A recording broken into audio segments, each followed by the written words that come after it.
I'm going to get into those scripts, but before I do, I want to share with you 4 little hook statements that I use when I sense that they're about to run away from the call. The first one is real quick. I'm about to say something and I want to capture their attention and I want to say it with a sentence real quick. So they're like, okay, let me just hang in there to see what her real quick is all about. You can also use one quick question. And then you can also say, before you go. And then lastly, you can just acknowledge the fact that you caught them at a bad time and just ask them, when is a better time for me to call you? So the first 3 of the 9 scripts are going to be for leads that I would consider to be unstable. When I say unstable, that means that they are about to hang up that call at any second. You can just sense it in their tonality, in their energy, with what's going on in their environment. They're distracted. So you really want to reel them in really quick so you know whether or not you should call them back at a later date. Script number 1, these leads are about to hit that red button on their phone and we don't want them to do that. So we're going to use our little hook. It's going to be, real quick, Mr. Seller, if you list again, will you use the same agent or will you be open to a fresh selling strategy? Fresh implies that if they use the same agent, their marketing is going to be stale because they've used it before. And you're creating a perception that you're going to offer them something new. And the word new kind of conveys the idea of hope and promise for a different outcome. In this situation, the outcome that is going to be different is that we're going to get their home under contract because their home did not go into contract last time. Remember, use that little hook with this script for that seller that's about to hang up on you. Before you go, Mr. Seller, would it be a crazy idea for us to stay in touch? Let's be crazy together.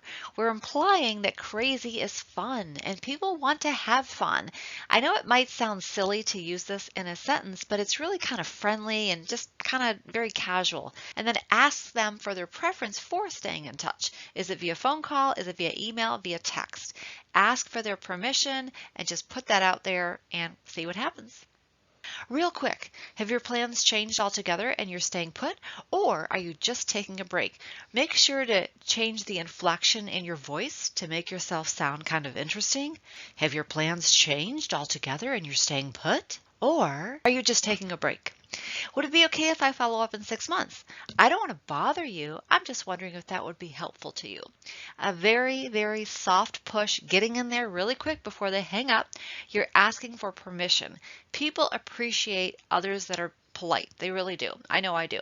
Cut the time frame in half that they give you. This is my general rule. So if they say, you know what, yeah, Mandy, follow up in 6 months. Bam, you're going to follow up in 3 months because experience has taught me that if you wait the time interval that they're telling you to, they will probably be on the market beforehand. Something could change. Just make sure you always stay one step ahead of the lead. Okay, so those were the 3 scripts for the unstable leads. This is when you feel as though your lead is a little bit more stabilized and you can kind of get into a deeper conversation with them. Script number 4, did you get any offers? Did you have a lot of showings? Show genuine interest in what happened when the lead was previously on the market. Some people are going to be guarded and not tell you this information, but others will open up.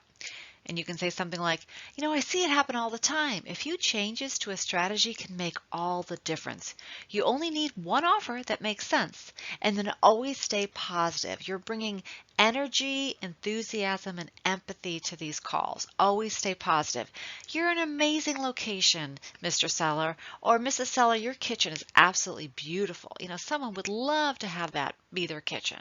Keep it positive and be inquisitive. Ask them about what happened when they are on the market. You don't want to just go straight for the appointment. You want to really get to know them and their situation and determine how you can bring value. Number 6, now I advise you to only use this script when you feel pretty solid in the conversation. I don't want the seller to get defensive when you ask this question. May I ask how you selected your last agent? You don't want the seller to feel as though you are putting them down, like, you know, what do you think? I'm an idiot that I picked this last agent? Oh, I don't think so. No, no, no, no. We're not doing that at all. Again, we're just trying to probe a little bit, get a little bit more data, and then just kind of get to know them and their situation. You know, how did you select this last agent? Not putting the seller down for picking the agent, of course. We're not putting the agent down because, as we know, despite an agent's best efforts, homes don't sell for many, many reasons. It could be seasonality. It could be that the seller was attached to a price that didn't really make sense. Maybe the home wasn't available to be shown that much. It could have been tenant occupied. The list goes on and on. This is simply a genuine talking point of how their marketing was assembled. Number 7, this is a very standard script and it's so obvious and necessary to know, but sometimes it gets overlooked. May I ask why you listed the home for sale? If the home had sold, what were your plans? Were you going to move out of state? You're also determining in the situation, like for instance, if they were going to stay local, if there was an opportunity to assist the seller with purchasing their next home. So maybe they're a listing appointment and a buyer side appointment. You can help them sell and buy. So again, the more data we have in these conversations, the better off we'll be in determining where our value lies with this particular person. Number 8, I love this script because it's for investors and there are so many investors out there. If you know they have a rental property, you can just say, oh, okay, you've got a tenant in there now. Great, I understand. When is the lease up? You're trying to gauge what their timeline looks like. Do you have any other investment properties that you're looking to sell? I recently had this kind of a conversation about 2 weeks ago with a seller. They had just put their tenant in the home that I was calling on, but they said, hey, I got another one and that tenant's going to be moving out in about 5 months. I'm like, great. So this is a possible twofer opportunity, not sure, but investors have multiple properties sometimes, not always, and you just want to ask those questions. If there's a tenant in there, that's okay. What else you got? What else you got in your portfolio that I can help you with?